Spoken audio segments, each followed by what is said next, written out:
নমস্কাৰ প্ৰিয় বন্ধু বান্ধৱীসকল আপোনালোকক স্বাগতম জনাইছো এমআৰজি ষ্টাডি ইউটিউব চেনেলটোলৈ। প্ৰিয় বন্ধু বান্ধৱীসকল আজি আমি আলোচনা কৰিম 29 ছেপ্টেম্বৰত হ'বলগীয়া গ্ৰেড 3 পৰীক্ষা আৰু 27 অক্টোবৰত হ'বলগীয়া গ্ৰেড 4 পৰীক্ষাৰ বাবে এই ভিডিঅ'টোত 100টা প্ৰশ্ন আলোচনা কৰিম। এই 100টা প্ৰশ্নৰ ভিতৰত থাকিব জিকে, ছ'চিয়েল ষ্টাডিজ, মেথছ, ৰিজনিং আৰু ইংলিছৰ প্ৰশ্ন। গতিকে প্ৰিয় বন্ধু বান্ধৱীসকল আপোনালোকে ভিডিঅ'টো স্কিপ নকৰাকৈ চাব, তেতিয়াহ'লে ইয়াত থকা 100টা প্ৰশ্ন আপোনালোকে ভালদৰে বুজিব পাৰিব। আৰু এই 100টা প্ৰশ্নৰ পিডিএফখন যদিহে আপোনালোকক লাগে তেতিয়াহ'লে ভিডিঅ'টোৰ শেষৰ পিনে আমি আপোনালোকক কৈ দিম ক'ত কেনেকৈ এই পিডিএফখন সংগ্ৰহ কৰিব পাৰিব। গতিকে পলম নকৰি আজি ভিডিঅ'টোত থকা 100টা প্ৰশ্ন আমি আলোচনা কৰিছোঁ। কুৱেশ্যন নম্বৰ 1, BTAD সম্পূৰ্ণ নাম বড়োলেণ্ড টেৰিটৰিয়েল এৰিয়া ডিষ্ট্ৰিক্ট। বৰ্তমান BTR সম্পূৰ্ণ নাম বড়োলেণ্ড টেৰিটৰিয়েল ৰিজন কেতিয়া প্ৰতিষ্ঠা কৰা হৈছিল? কাৰেক্ট এনচাৰ হ'ব অপশ্যন ডি, 10 ফেব্ৰুৱাৰী 2003। কুৱেশ্যন নম্বৰ 2, নিম্নলিখিত কোনখন নদী নগা পাহাৰৰ পৰা উৎপত্তি হৈছে? শুদ্ধ উত্তৰটো হ'ব অপশ্যন এ, ভোগদৈ। কুৱেশ্যন নম্বৰ 3, ব্ৰিটিছ চৰকাৰৰ পৰা ছাৰ উপাধি লাভ কৰা প্ৰথমগৰাকী অসমীয়া কোন? উত্তৰটো মনত ৰাখিব, sir Syed Muhammad Saadulla. Question number 4, ভাৰতৰ আটাইতকৈ পুৰণি শোধনাগাৰ কি?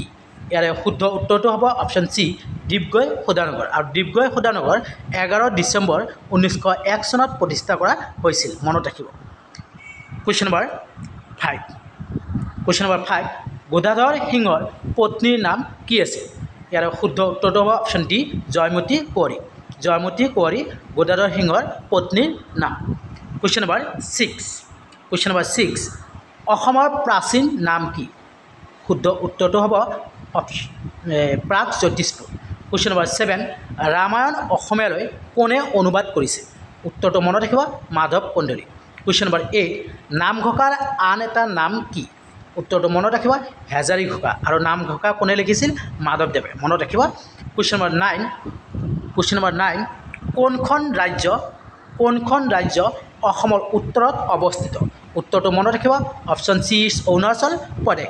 কুৱেশ্যন নম্বৰ 10, অসমৰ ক্ৰান্তীয় বৰ্ষা অৰণ্য কোনখন? উত্তৰটো মনত ৰাখিব, correct answer option B, Dihing Patkai rain forest. Dihing Patkai rain forest অসমৰ ক্ৰান্তীয় বৰ্ষা অৰণ্য। কুৱেশ্যন নম্বৰ 11, 2011 চনৰ লোকপিয়ল অনুসৰি অসমৰ শিক্ষিতৰ হাৰ কিমান? ইয়াৰ শুদ্ধ উত্তৰটো হ'ব অপশ্যন এ, 73.18। কুৱেশ্যন নম্বৰ 12, 2011 চনৰ লোকপিয়ল অনুসৰি অসমৰ কোনখন সৰ্বাধিক জনসংখ্যাৰ ঘনত্বৰ জিলা? উত্তৰটো মনত ৰাখিব, option B is correct answer, Kamrup Metropolitan. Question number 13, 2011 চনৰ লোকপিয়ল অনুসৰি অসমৰ কোনখন সৰ্বনিম্ন জনসংখ্যা ঘনত্বৰ জিলা? উত্তৰটো মনত ৰাখিব, option B is correct answer, Dima Hasao. Question number 14, 2011 চনৰ লোকপিয়ল অনুসৰি অসমৰ সৰ্বোচ্চ জনবসতিপূৰ্ণ জিলাখন কোনখন? উত্তৰটো মনত ৰাখিব, option D is correct answer, Nagaon. Question number 15, 2011 চনৰ লোকপিয়ল অনুসৰি অসমৰ আটাইতকৈ বেছি পুৰুষ মহিলাৰ অনুপাত থকা জিলা কোনখন? উত্তৰটো মনত ৰাখিব, option A, Baksa. Question number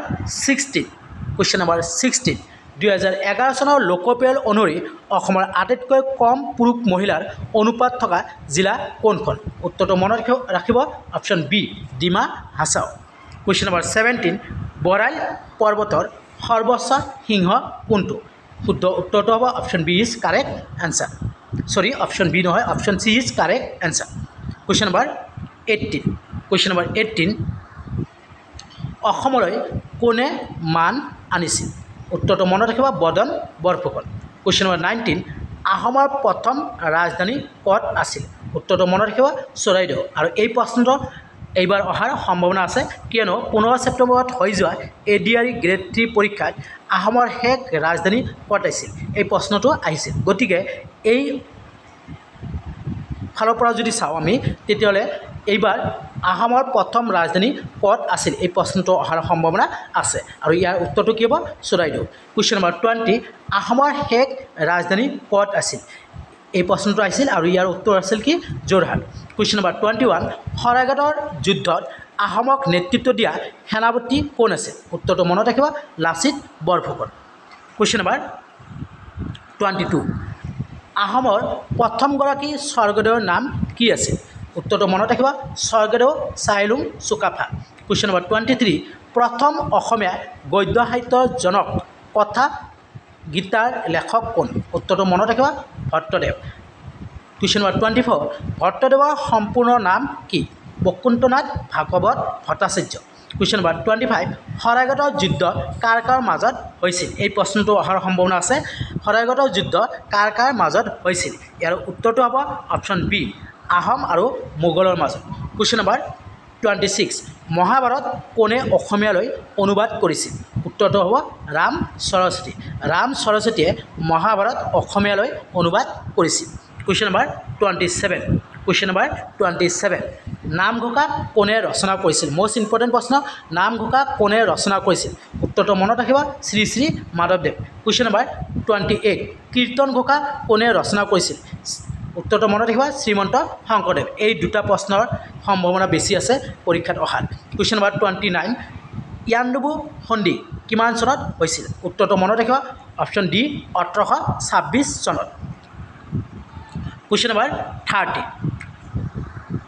কোনখন ৰাজ্যৰ সৈতে অসমে ইয়াৰ সীমা ভাগ বতৰা নকৰে এই প্ৰশ্নটো ইম্পৰ্টেণ্ট কোনখন ৰাজ্যৰ সৈতে অসমে ইয়াৰ সীমা ভাগ বতৰা নকৰে ইয়াৰ উত্তৰটো হ'ব option D is correct answer Sikkim question number 31 অসমৰ কিমান মাটি বনাঞ্চলে দখল কৰি আছে শুদ্ধ উত্তৰটো হ'ব অপশ্যন বি 34.21% কুৱেশ্যন নম্বৰ 32 উত্তৰ পূব ৰাজ্যসমূহৰ ভিতৰত অঞ্চল অনুসৰি অসমৰ স্থান কিমান উত্তৰটো মনত ৰাখিব option B is correct answer দ্বিতীয় আৰু অসমৰ মুঠ মাটিকালি কিমান ৭৮,৪৩৮ বৰ্গ কিলোমিটাৰ এইটো আপোনালোকে মনত ৰাখিব কুৱেশ্যন নম্বৰ 33 উত্তৰ পূবৰ ৰাজ্যসমূহৰ ভিতৰত অঞ্চল অনুসৰি অৰুণাচল প্ৰদেশৰ স্থান কিমান অৰুণাচল প্ৰদেশৰ স্থান প্ৰথম মনত ৰাখিব আৰু অৰুণাচল প্ৰদেশৰ মাটিকালি 83,743 বৰ্গ কিলোমিটাৰ মনত ৰাখিব কুৱেশ্যন নম্বৰ 34 নিম্নলিখিত কোনটো অসমৰ বৰদৈচিলাৰ সৈতে সম্পৰ্কিত ইয়াৰ শুদ্ধ উত্তৰটো হ'ব option B pre monsoon season question number 35 ভূমিকম্পৰ বাবে কোন বছৰত চান্দুবি বিলৰ সৃষ্টি হৈছিল শুদ্ধ উত্তৰটো হ'ব অপশ্যন চি 12 জুন 1897 চন কুৱেশ্যন নম্বৰ 36 আহোমসকল অসমলৈ কেতিয়া আহিছিল শুদ্ধ উত্তৰটো হ'ব অপশ্যন চি নহয় অপশ্যন ডি 1228 খ্ৰীষ্টাব্দ কুৱেশ্যন নম্বৰ 37 মষ্ট ইম্পৰ্টেণ্ট প্ৰশ্ন ব্ৰহ্মপুত্ৰৰ কোনখন উপনদী আটাইতকৈ ডাঙৰ ইয়াৰ শুদ্ধ উত্তৰটো হ'ব অপশ্যন বি সুবৰ্ণশ্ৰী নদী কুৱেশ্যন নম্বৰ 38 নিম্নলিখিত কোনখন নদীক অৰুণাচল প্ৰদেশত কামেং বুলি জনা যায় শুদ্ধ উত্তৰটো হ'ব অপশ্যন চি জিয়া ভৰলী নদী কুৱেশ্যন নম্বৰ 39 বৰাক উপত্যকাত কিমানখন জিলা আছে শুদ্ধ উত্তৰটো হ'ব অপশ্যন ডি 3খন আৰু বৰাক উপত্যকাত থকা জিলাকেইখন হৈছে কাছাৰ কৰিমগঞ্জ আৰু হাইলাকান্দি মনত ৰাখিব বৰাক উপত্যকাত থকা জিলাকেইখন হৈছে কাছাৰ কৰিমগঞ্জ আৰু Hailakandi question number 40 most important প্ৰশ্ন অসমীয়া চুটিগল্পৰ পিতৃস্বৰূপ কোন শুদ্ধ উত্তৰটো হ'ব option B Lakshminath Bezbaroa question number 41 2011 চনৰ লোকপিয়ল অনুসৰি অসমৰ জনসংখ্যা কিমান 2011 চনৰ লোকপিয়ল অনুসৰি অসমৰ জনসংখ্যা option D is correct option C is correct answer 3.12 কোটি কুৱেশ্যন নম্বৰ 42 মষ্ট ইম্পৰ্টেণ্ট প্ৰশ্ন এটা বৃত্তৰ কেইডাল স্পৰ্শক থাকে how many tangent can a circle have? ইয়াৰ শুদ্ধ উত্তৰটো হ'ব অপশ্যন ডি ইনফিনিট অসীম। কুৱেশ্যন নম্বৰ 43 দুটা সদৃশ ত্ৰিভুজৰ ক্ষেত্ৰত তলৰ কোনটো ভুল তথ্য? ইয়াৰ শুদ্ধ উত্তৰটো হ'ব অপশ্যন ডি দুয়োটা ত্ৰিভুজৰ অনুৰূপ বাহুৰ সমান। এইটো ভুল তথ্য আছে। Question number 44 book is to library as garden is to. Book is to library, book যদি লাইব্ৰেৰী হয় তেতিয়া গাৰ্ডেন ইজ টু কি হ'ব? শুদ্ধ উত্তৰটো হ'ব অপশ্যন এ plan. Question number 45 most important প্ৰশ্ন A and B like mathematics but X and Y like chemistry, A and Y like physics, then who likes mathematics and physics? A আৰু B এ যদি গণিত ভাল পায়, X আৰু Y এ ৰসায়ন বিজ্ঞান ভাল পায়, A আৰু Y এ পদাৰ্থ বিজ্ঞান ভাল পায়, তেন্তে গণিত আৰু পদাৰ্থ বিজ্ঞান কোনে ভাল পাব? মই এনচাৰটো কৰি দিছোঁ। ইয়াত সমাধান কৰিব গ'লে বহুত সময় লাগিব আৰু ভিডিঅ'টো ডাঙৰ হ'ব, সেইকাৰণে মই ভিডিঅ'টো শ্বৰ্ট কৰি দিয়াৰ কাৰণে কুৱেশ্যনৰ এনচাৰকেইটাহে মই কৈ দি আছোঁ। গতিকে ইয়াৰ কাৰেক্ট এনচাৰ হ'ব অপশ্যন চি এ। কুৱেশ্যন নম্বৰ 46 মেৰীৰ দুজনী ভনীয়েক আছে আৰু জেক হৈছে মেৰীৰ ভায়েক, তেতিয়াহ'লে তেওঁলোকৰ পৰিয়ালত কিমান শিশু আছে? If Mary has 2 sisters and Jake is Mary's brother then how many children are there in the family? ইয়াৰ শুদ্ধ উত্তৰটো হ'ব option C 4। Question number 47 question number 47 যদি 28 ফেব্ৰুৱাৰী 2018 বুধবাৰ হয় তেনেহ'লে 28 ফেব্ৰুৱাৰী 2019 সপ্তাহটোৰ কোনটো দিন হ'ব? ইয়াৰ শুদ্ধ উত্তৰটো হ'ব অপশ্যন বি বৃহস্পতিবাৰ। Question number 48 which one of the following is odd among the following? ইয়াৰ শুদ্ধ উত্তৰটো হ'ব option A England. Question number 49 man is to mammal, butterfly is to insect, snake is to what? ইয়াৰে শুদ্ধ উত্তৰটো হ'ব option B reptile. Question number 50 the word illegible means. শুদ্ধ উত্তৰটো হ'ব option C not readable. Question number 51 wood is related two কাৰ্কল in the same way as coil is related to option B is correct answer. Question number 52 if side is written as this side and Rome is written as Aaron then exam is written as গতিকে প্ৰশ্নটো অসমীয়াত কৈ দিছোঁ যদি SIDA শব্দটো DISE হিচাপে আৰু ROM শব্দটো AROM হিচাপে লিখা হয় তেন্তে এক্সাম লিখা হ'ব। কি কৈছিল? SIDE ইয়াক কেনেকৈ লিখিছিল? DSIE।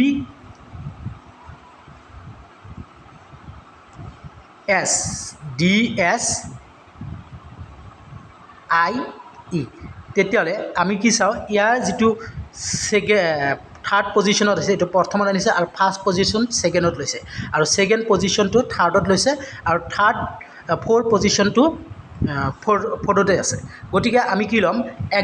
এক্সামটো যদি চাওঁ গতিকে থাৰ্ড পজিশ্যনটো প্ৰথম আহিব এ আৰু ফাৰ্ষ্ট পজিশ্যনটো ছেকেণ্ডত আহিব ই, তাৰপিছত ছেকেণ্ড পজিশ্যনটো থাৰ্ডত আহিব আৰু ফ'ৰ্থ পজিশ্যনটো ফ'ৰ্থতে থাকিব। গতিকে AEXM গতিকে correct answer option C. Question number 53 যদি 10 বছৰ পিছত কৃষ্ণৰ বয়স বৰ্তমান বয়সৰ 3 গুণ হয় তেন্তে তেওঁৰ বৰ্তমান বয়স কিমান?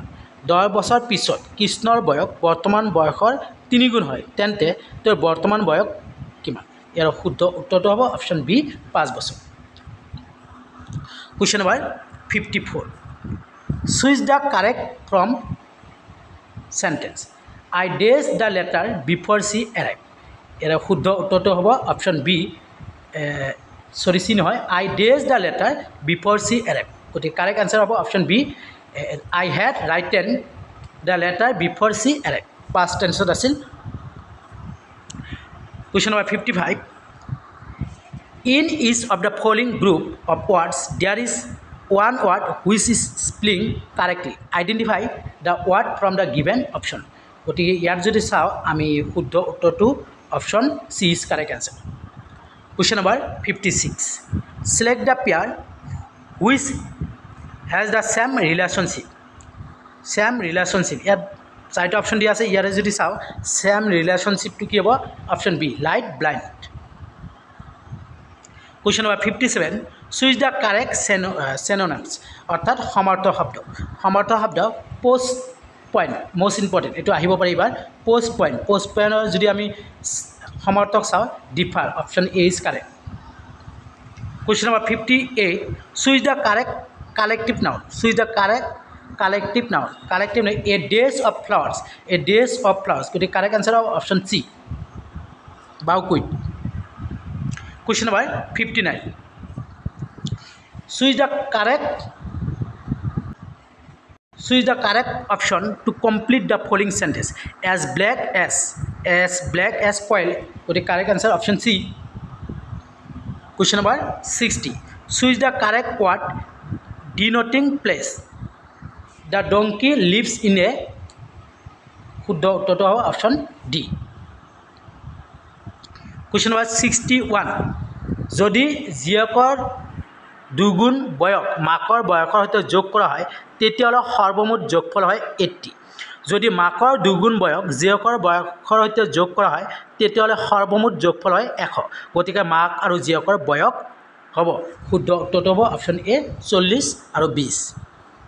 Question number 62 fill in the blank by switching the correct preposition I cannot agree days all the proposal শুদ্ধ উত্তৰটো হ'ব অপশ্যন চি 2। Question number 63 অসমৰ চাহ ৰাজধানী হ'ল শুদ্ধ উত্তৰটো হ'ব option C Jorhat. Question number 64 ভাৰতৰ চাহৰ নগৰ হ'ল শুদ্ধ উত্তৰটো হ'ব option B Dibrugarh. Question number 65 ৰাজ্যসভাৰ চেয়াৰমেন কোন ৰাজ্যসভাৰ চেয়াৰমেন শুদ্ধ উত্তৰটো হ'ব অপশ্যন বি উপ ৰাষ্ট্ৰপতি। Question number 66 তলৰ কোনখন অসমৰ পূবফালে নহয় শুদ্ধ উত্তৰটো হ'ব option B Bhutan. Question number 67 Ambubachi Mela অসমৰ কোনটো মন্দিৰত হয় শুদ্ধ উত্তৰটো হ'ব অপশ্যন বি কামাখ্যা। Question number 68 শুৱালকুছি কিয় বিখ্যাত বুলি ক'লে ইয়াৰ শুদ্ধ উত্তৰটো হ'ব অপশ্যন এ মুগা চিল্ক। Question number 69 লোকসভাত অসমৰ সদস্যৰ সংখ্যা কিমান শুদ্ধ উত্তৰটো হ'ব অপশ্যন চি 14। Question number 70 অসমৰ ল'ৰা ৰজা হিচাপে কাক জনা যায় শুদ্ধ উত্তৰটো হ'ব অপশ্যন বি ৰত্নধ্বজ সিংহ। Question number 71 পৃথিৱীৰ আটাইতকৈ ডাঙৰ নদী হ'ল আমাজন। Question number 72 পৃথিৱীৰ আটাইতকৈ ডাঙৰ আৰু আটাইতকৈ সৰু নদীদ্বীপ ক'ত আছে শুদ্ধ উত্তৰটো হ'ব option C Assam. Question number 73 পৃথিৱীৰ অন্য ডাঙৰ নদীদ্বীপ মাজুলী অসমৰ কোন জিলাত শুদ্ধ উত্তৰটো হ'ব অপশ্যন এ যোৰহাট জিলা। Question number 74 পৃথিৱীৰ আটাইতকৈ ডাঙৰ মৰুভূমি হ'ল শুদ্ধ উত্তৰটো হ'ব অপশ্যন এ সাহাৰা। Question number 75 প্ৰথম অসমীয়া চলচ্চিত্ৰৰ নাম হ'ল option A Joymoti. Question number 76 অসমৰ ৰাজ্যিক সংগ্ৰহালয় ক'ত শুদ্ধ উত্তৰটো হ'ব option A Guwahati.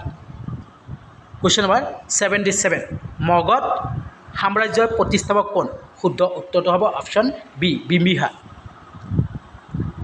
Question number 78 যদি তুমি 1ৰ পৰা 100লৈ লিখা তেন্তে তুমি 9 সংখ্যাটো কেইবাৰ লিখিবা শুদ্ধ উত্তৰটো হ'ব অপশ্যন বি 20 বাৰ। Question number 79 এ বিৰ গিৰিয়েক চি ডিৰ পত্নী ডি এৰ জোৱাই তেন্তে বি চি কি হ'ব শুদ্ধ উত্তৰটো হ'ব অপশ্যন চি মা। Question number 80 মহাত্মা গান্ধী কেইবাৰ নোবেল বঁটাৰ বাবে মনোনীত হৈছিল শুদ্ধ উত্তৰটো হ'ব অপশ্যন চি 5 বাৰ। Question number 81 ৰাষ্ট্ৰীয় চলচ্চিত্ৰ বঁটা চাৰ্টিফিকেট অফ মেৰিট পোৱা প্ৰথমখন অসমীয়া ছবিখনৰ নাম কি শুদ্ধ উত্তৰটো হ'ব ছবিৰ নাম কি প্ৰথমখন অসমীয়া ছবিৰ নাম কি ইয়াৰ কোনটো শুদ্ধ হয় আপোনালোকে কমেণ্ট বক্সত কমেণ্ট কৰি জনাব question number 82 question number 82 UAPA কিহৰ লগত জড়িত আইন শুদ্ধ উত্তৰটো হ'ব অপশ্যন এ সন্ত্ৰাসবাদ কুৱেশ্যন নম্বৰ 83 1563 চনৰ মাজুলী সন্ধি কাৰ কাৰ মাজত হৈছিল শুদ্ধ উত্তৰটো হ'ব কোচ আৰু আহোমৰ মাজত কোচ আৰু আহোমৰ correct answer option C question number 84 ভাৰতৰ আটাইতকৈ পূবত থকা ৰাষ্ট্ৰীয় উদ্যানখন হৈছে ইয়াৰ শুদ্ধ উত্তৰটো হ'ব option D Namdapha question number 85 হাড়গিলা আৰ্মি অসমত হাড়গিলাৰ সংৰক্ষণ আৰু বৃদ্ধিৰ বাবে গঠিত এক মহিলা গোট যি বৰ্তমান বিশ্বতে স্বীকৃতি পাবলৈ সক্ষম হৈছে এই হাড়গিলা আৰ্মিৰ মূল কাণ্ডাৰী হৈছে শুদ্ধ উত্তৰটো হ'ব option A Purnima Devi Barman question number 86 Molai Kathoni কোন ঠাইত অৱস্থিত শুদ্ধ উত্তৰটো হ'ব option B Jorhat question number 87 তলৰ কোনটো খণ্ডৰ পৰা অসমে সৰ্বাধিক ৰাজহ লাভ কৰে শুদ্ধ উত্তৰটো হ'ব option A sales tax question number 88 Vrindavani Vastra কোন শতিকাত বোৱা হৈছিল শুদ্ধ উত্তৰটো হ'ব অপশ্যন চি 1600 শতিকাত কুৱেশ্যন নম্বৰ 89 পাৰচেমকুট উৎসৱ পালন কৰে শুদ্ধ উত্তৰটো হ'ব option D Khelma question number 90 ভাৰতৰ প্ৰথমখন জৈৱিক ৰাজ্য কোনখন শুদ্ধ উত্তৰটো হ'ব ছিকিম কুৱেশ্যন নম্বৰ 91 ভাৰতৰ প্ৰথম মানৱ মহাকাশ মিছনটোৰ নাম কি আছিল শুদ্ধ উত্তৰটো হ'ব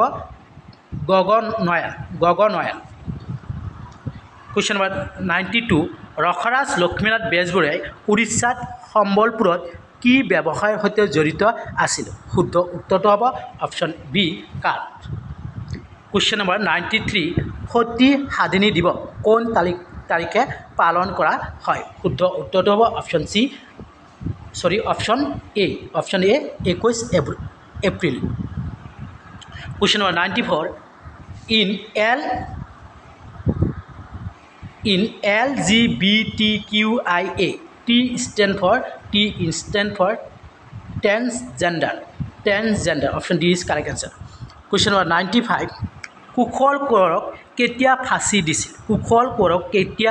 দিছিল শুদ্ধ উত্তৰটো হ'ব option C 15 June 1943 question number 96 এই কুৱেশ্যনটো যোৱাবাৰ প্ৰশ্নত আহিছিল 96 লাই হাৰাওয়া নৃত্য কোন ৰাজ্যৰ শুদ্ধ উত্তৰটো হ'ব অপশ্যন ডি মণিপুৰ প্ৰিয় বন্ধু বান্ধৱীসকল ভিডিঅ'টোত কিবা ভুল ভ্ৰান্তি হৈ থাকিলে নিজৰ বুলি ক্ষমা কৰি দিব আৰু ভিডিঅ'টো ভাল লাগিলে লাইক কৰিব কমেণ্ট কৰিব আৰু যিমানে পাৰে ফ্ৰেণ্ডক শ্বেয়াৰ কৰিব কাৰণ বহুত কষ্ট কৰি ভিডিঅ'বোৰ আমি প্ৰস্তুত কৰোঁ গতিকে আপোনালোকে যদি শ্বেয়াৰ কৰে তেতিয়াহ'লে বহুত ভাল লাগে আৰু আমি আপোনালোকক ভিডিঅ' দিবলৈ ইচ্ছুক হওঁ গতিকে আশা কৰিছোঁ আপোনালোকে ভিডিঅ'বোৰ শ্বেয়াৰ কৰিব আৰু লাইক কমেণ্ট শ্বেয়াৰ ছাবস্ক্ৰাইব বেলটো বজাই ৰাখিব কুৱেশ্যন নম্বৰ 97 ডায়েবেটিছ দিৱস কোন তাৰিখে পালন কৰা হয় শুদ্ধ উত্তৰটো হ'ব অপশ্যন এ 14 নৱেম্বৰ কুৱেশ্যন নম্বৰ 98 গাড়ীৰ অডোমিটাৰে কি জোখে ডিষ্টেঞ্চ জোখে মনত ৰাখিব কুৱেশ্যন নম্বৰ